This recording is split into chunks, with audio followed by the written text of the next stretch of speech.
Hello and welcome back to Empires of Europe 1700. We're going to be giving some more fiefs to some of our vassals here. Actually, Idris seems to be getting most of the fiefs nowadays for some reason. I actually don't know why that is, but everyone seems to be voting for him, which is kind of strange. I really don't know why that is, but there you go.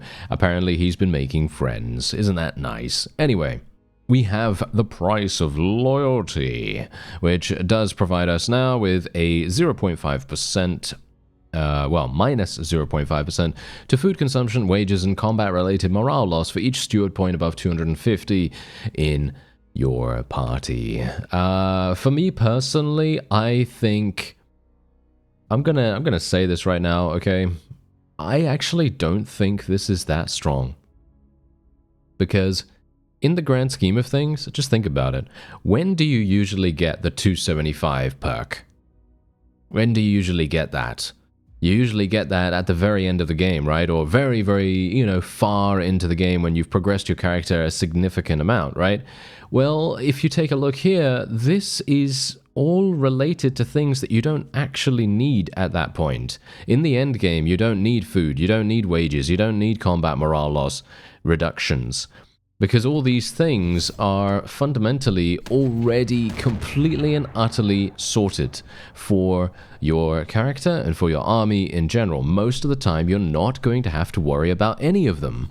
And that is exactly why I firmly believe that this perk could use a little bit of a rework, because it is just... well, it doesn't really do much. I personally believe that what it should do instead is something else to do with increasing your, shall we say, increasing your viability in the late game. So making it so that maybe it gives you more party size. Let's just say that you're not running around with an insane amount of renown. Let's say you're not playing a mod. Let's just say you're playing the base game. And in those situations, when you're playing the base game, you don't really have any other clan tiers. I obviously have, 10 clan tiers in this particular game because I have this mod installed and we're playing Empires of Europe. But if I wasn't playing Empires of Europe, then I would have only 6 clan tiers. And that's a pretty significant difference to the amount of troops that I can have in my army. And that's exactly the point. If we think about the fact that clan tiers directly influence how much you have. I'm just going to run in here. Get them. Yeah, there we go. Kill them. Yes, thank you. Yes, absolutely fantastic. Okay, that's really nice. Love that. Kill those guys. Kill that guy. Oh, he shot me directly in the face and I survived. I'm surprised. All right, very nice indeed. Can I actually get out of here? I don't really want to die, so I'm just going to hide under the stairs or something like that. I actually have no idea. But yeah. Anyway, the point is... what do you think? What do you think could be a really, really cool 275 steward skill perk? Because there are a number of very, very good perks, don't get me wrong. The athletics perk comes to mind.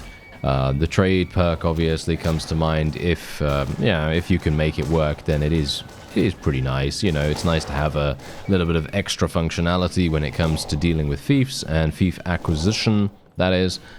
But when it comes to the steward skill, I feel like this perk is... doesn't seem particularly useful. Because if you take a look at what I'm gaining here, look at this. I just gained, what was it, 16 morale or something like that? 16 morale. I do not need morale reduction.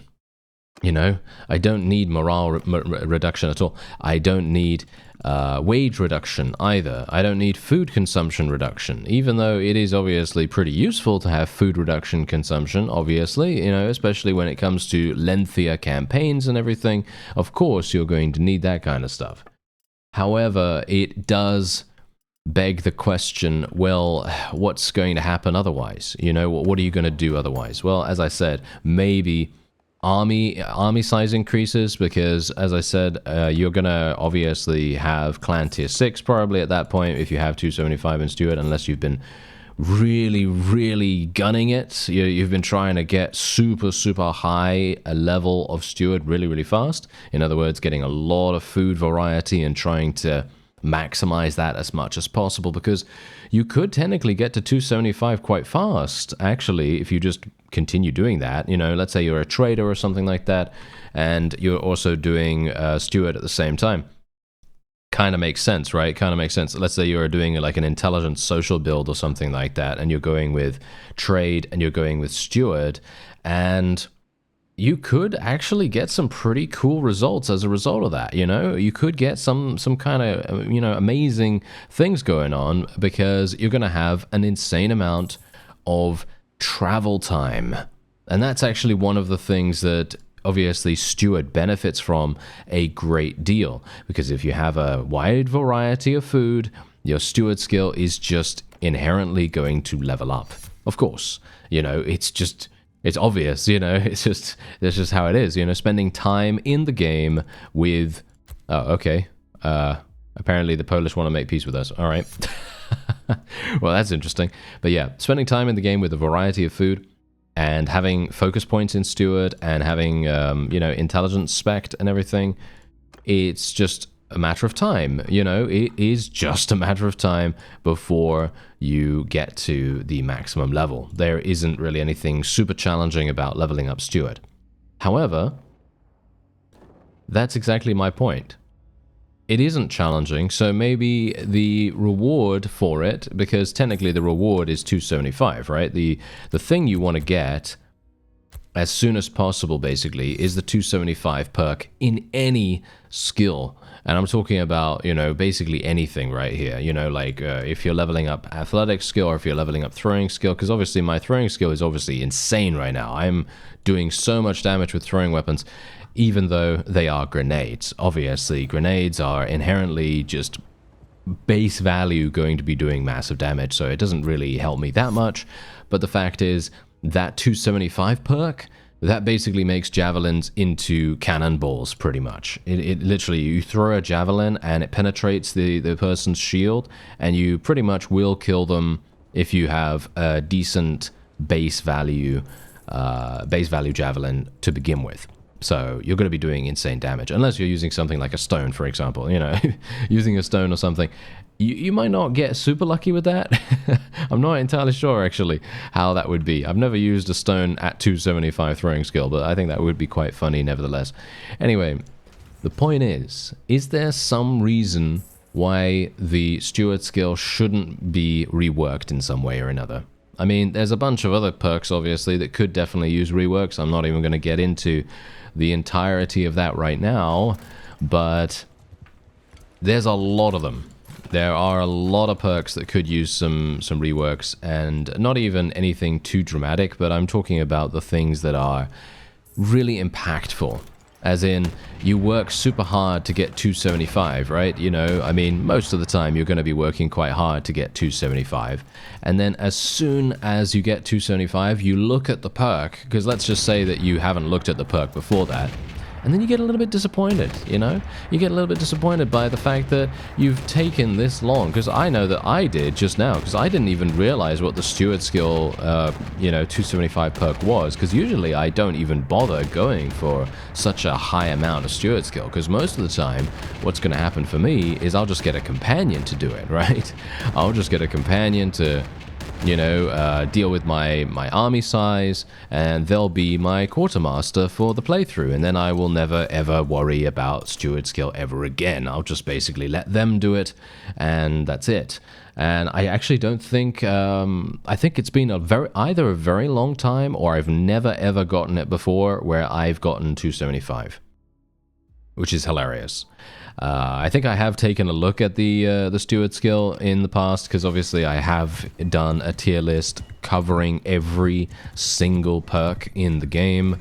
You can find it on my channel if you're interested. It is 4 hours long, by the way. Yeah, I actually don't know why it took me so long to go through them all, but there's a huge amount. I mean, obviously, there's a huge amount of perks to go through, and generally, I obviously did want to give a relatively decent, shall we say, overview of the whole thing. So, you know, I did say quite a lot about every single one of them, which is kind of annoying.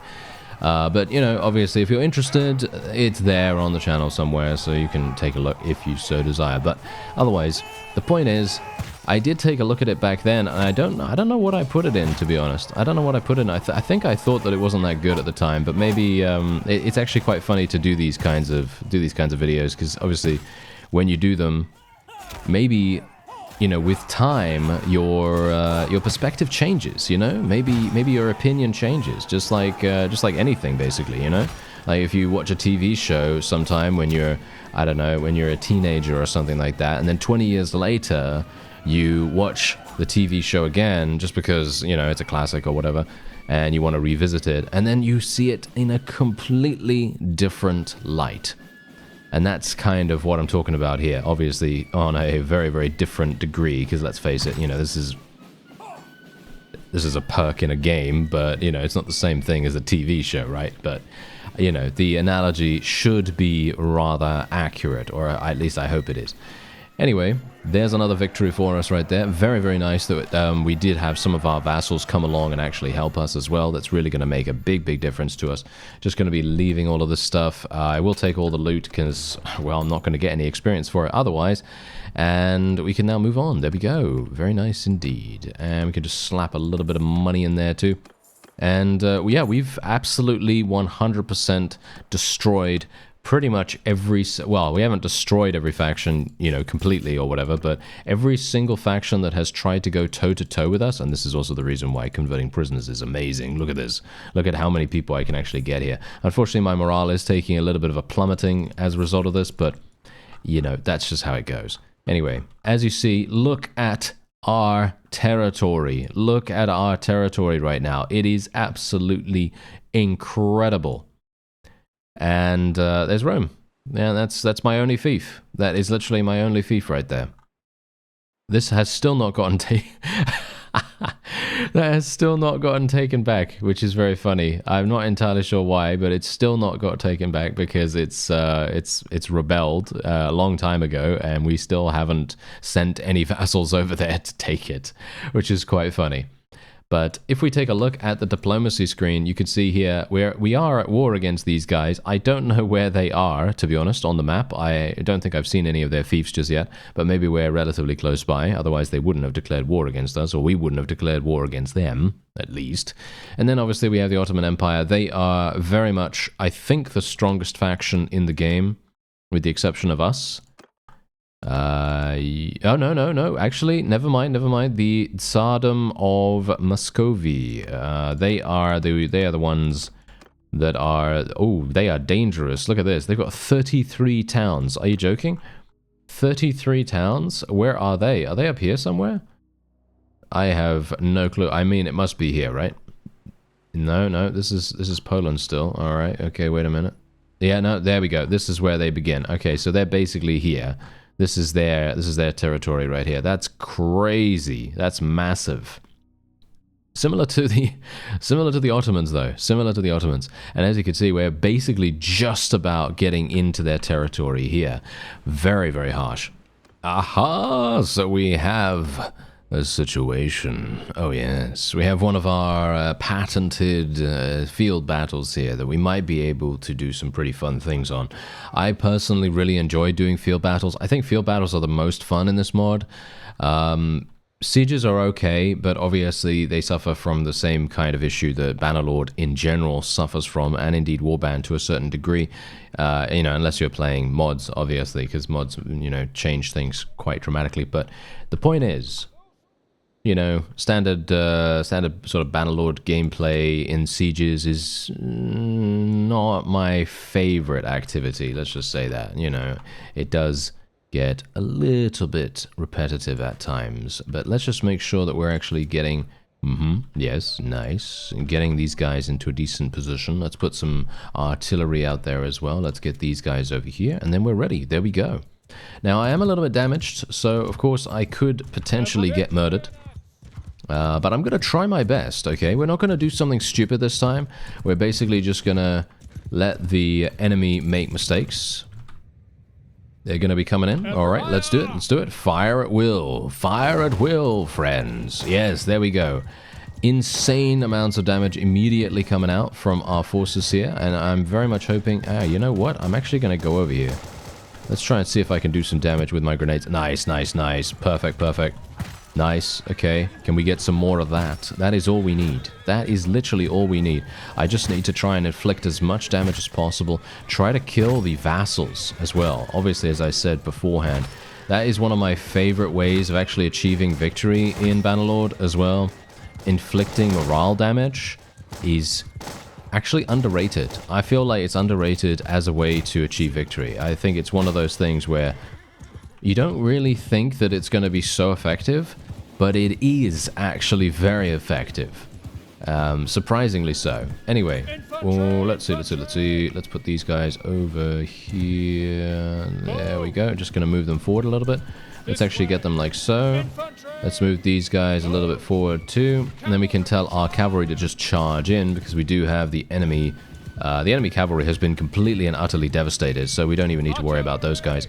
And we can move these fellows forward as well. The infantry, I'm not entirely sure if they're going to be that useful back there, but I'm just going to go up here and do some... Well, there you go. I got shot in the face. That's just how it goes. That is just how it goes. But I've already done my job, basically. My job is to stay alive until we have the advantage, I guess, and then just get shot in the face at that point. But as you can see, complete and utter obliteration of the enemy's forces, and that is all we needed really to do. And we're now done. Yes, very nice. And we literally lost only 4 people. Yeah, I think we have somewhat perfected the way that we fight now.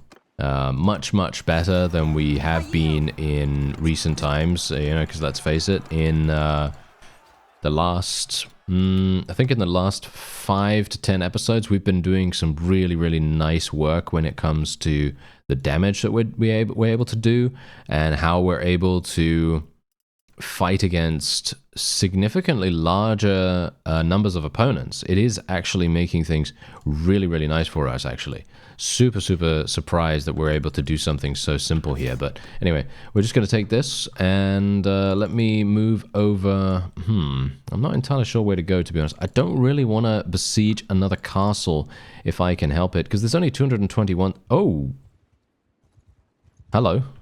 All right. Hello there. All right. This is kind of interesting. There are only 200. Actually, wait, no, not even 200. There are only 90 people here. Only 90 in the garrison in Smyrna. So this is... okay. Yes. Okay, well, this is kind of interesting. Yeah, the garrison is not included in the battle, which is not exactly great. I would have liked it if the garrison was included in the battle, because then I would be able to clear that out, and I'd instantly be able to capture the town next to us. But obviously that is not really, you know, that's not really realistic, shall we say. So we'll just do this. There we go. Nice little thing right here. Get our cannons out there as well. Get these guys over there. And then we should be absolutely fine. Let's put these into a hold fire. I'm actually not entirely sure if holding fire right now is a good idea, considering they're so close to us. But I kind of want to maximize our damage potential. So let's try round about now. I think that seems pretty good. There we go. Throw the grenade. Nice. Good. Okay, can we get some more? Yes. These guys are actually able to fire on their mounts, which is somewhat problematic for me, because I could potentially end up dying way earlier than I want to. I mean, technically, I don't want to die. Let's face it. You know, I don't think dying in this moment is going to be very helpful. But if I do die, it is going to mean that my forces will resort to auto-delegate, which will then kill quite a few more of our forces than you know they would otherwise. So that's a problem. Okay, I'm just gonna throw that. Did I? Ah, no. We don't have an Olympic arm throwing device installed at the moment. No, it is a little bit less A little bit less powerful than that. But yeah, anyway, let me see. Let's just move these guys a little bit forward because we have eliminated most of the cavalry. As you can see, there's only 15 of them remaining. Actually, wait. No, 29, actually. 29. Okay, that's fine. Most of the enemy vassals have been eliminated as well, as far as I can tell. So that's really nice. We can actually tell our infantry to charge in now, I think, and tell the cavalry to charge into infantry and cavalry together. Should be pretty decent. And we'll just have our ranged troops just have a completely fine time indeed. Oh no, please don't crash. Oh, whew. Okay, that was a close one. I have not saved in quite some time, so this is... I'm actually not entirely sure when I've saved. So I'm very much hoping that... Oh, never mind. As you can see, they ran. You see how fast that was? Look at how many troops they have remaining. They have so many troops remaining on the field right now. They could have continued fighting us, but they decided to retreat, and now we have all of these people to take prisoner. We can take absolutely every single one of them. This is the kind of thing that I'm talking about when it comes to forcing enemies into situations where they have to retreat in a big way. Them retreating right now has basically signed every single one of their death warrants. I am going to be executing them, don't get me wrong. I am going to be doing that. Because I just don't want them to come back with another army of 500 or so troops, maybe 1,000 troops or something, and continually try to harass us. It is not as bad as it used to be, because let's face it, I don't know whether you know this, but back in the day, back when Bannerlord was still in early access, there was a version that I played where vassals would instantaneously create their own armies, and they do that still in a. That's the thing.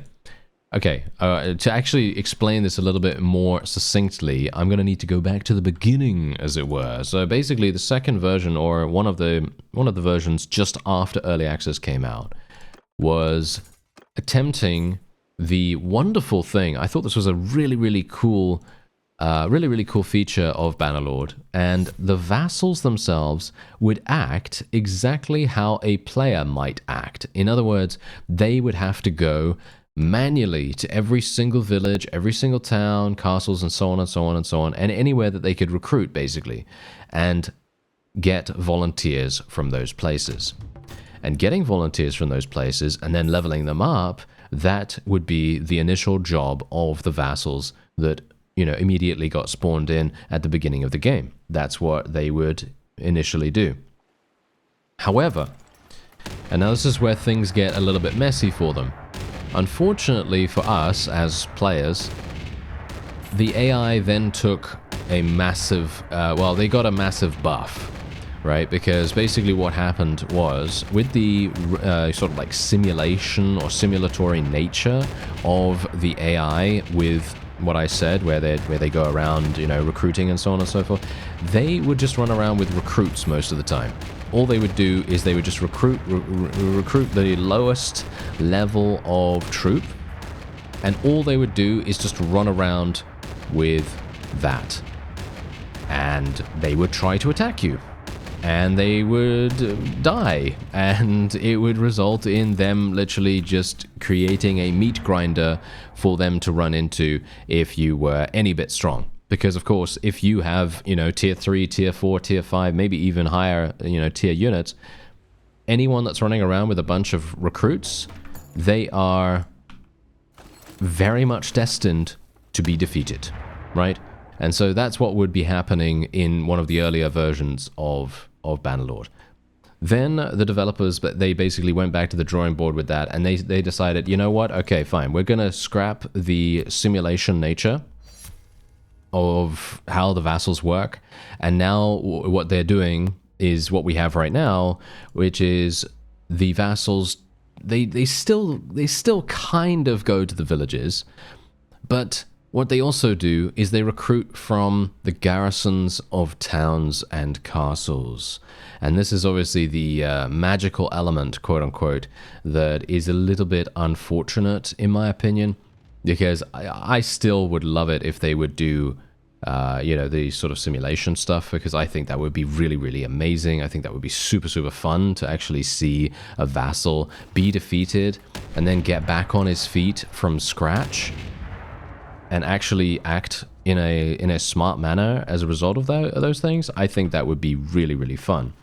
But unfortunately, that is probably not ever going to happen. But yeah, so that's the reason why I'm mostly deciding to execute here, because these guys, they're going to be freed at some point. And when they're freed, you know what's going to happen. They're going to go to a nearby town, they're going to go to a nearby castle, they're going to pull out about 80 to, you know, 150 units from the garrison. The garrison's going to have, you know, tier 4, tier 5, tier 3, tier 2, and so on and so on and so on, units in there. And they're going to have an instant army. And that's kind of the thing that tends to happen quite often, which is unfortunate, because as I say, I feel like it would be a lot cooler if the so shall we say, as I said, magical nature of their recuperation ability would be hampered just that little bit more. But that's not how it works. So unfortunately, we kind of have to resort to a little bit of execution here and there, and that tends to obviously make a much bigger difference, because let's face it, obviously, you know, them being completely removed from the game is much, much better than them taking a long time to restore their army. But I don't know. It's just a kind of a tragic, shall we say, decision that could have been really cool. It could have been really cool, and generally, as I say, they still have some of those behaviors, but the behavior itself of, you know, being as simulatory as possible, it doesn't actually happen as you might think. And it's yeah, it is kind of sad, because I mean, you take a look at this guy right here. Obviously he's got, I mean, I don't even know whether this guy is someone that we've defeated recently or not, but if you take a look at any of the vassals that you've just defeated, you're more than likely going to just see that they've pulled out a handful of tier 5, tier 4, tier 3, and so on and so forth units from the nearest garrison. And for the most part, they will have quite a lot of recruits. Yeah, they will actually have quite a lot of recruits, but that still does not, you know, mesh with the whole simulation strategy, because they don't tend to level them up that fast, which I think would have been the easiest way to kind of make that whole system work. They would have just made it possible for the AI to just level their forces slightly faster than the player could, potentially, if they wanted to make this recruiting system work a little bit better than the you know, town garrison pulling, because they do that, obviously, which is, well, not fantastic. Like I said, you know, I'm not a big fan of that whole thing. I would much prefer if they just had slightly faster upgrading, you know, just slightly faster experience acquisition and stuff like that, because let's face it, the AI is obviously not going to be as proficient as a player might be. They're mostly going to do auto-resolves and everything, and the auto-resolves are most likely, I wouldn't say most likely, but some of the time would result in them being defeated more often than not. And so they're then going to be back to square one once again, and they're going to have to go back to the drawing board. So, yeah. Anyway, it would be pretty cool if that happened, but it didn't. So, yes, there's no point in me talking about it anymore. But I thought it would be pretty cool if you didn't know any about that, because, you know, let's face it, maybe you don't. Maybe you weren't there for the early access development cycle. But yeah, there were a lot of really, really cool things going on in the game, and well, they did change them. And they've refined things a little bit, but there are still some features missing, which I would very much love to see. And that is indeed one of them, I suppose. Anyway, I'll just give this to Idris once again. I don't really want to take anything myself, even though it is probably a good idea for me to take some more stuff, but I just don't see the point. You know, I'm doing perfectly fine in terms of cash. There is really no reason. Look at this. I'm making 10,000 every single day from my town, and I'm not actually losing money. It's actually kind of a shocking development that I'm not losing money, considering I'm running around with such a large party. Usually I'd think that I'd be losing it, but no. Anyway, I'm now at Clan Tier 8, as you can see. We basically just gained that very, very recently, and you can see here that I need another 4,000 renown to make it to Clan Tier 9. But obviously that is indeed a part of... you know, the mod, you know, because there would be no, I wouldn't even, oh yeah, by the way, I think I wouldn't even be at Clan Tier 6 in the base game. Would I be at Clan Tier 6 by now? I don't think so. I think you need 3,200 renown to get to Tier 5, and then I think you need 6,400 to get to Clan Tier 6, but I could be wrong about that, so, you know, correct me if I'm wrong, but I think that is how much you need. It's been a while since I played the base game, so I might have forgotten. Anyway, that is going to be it for this episode. I thank you very much for watching, and I'll see you next time.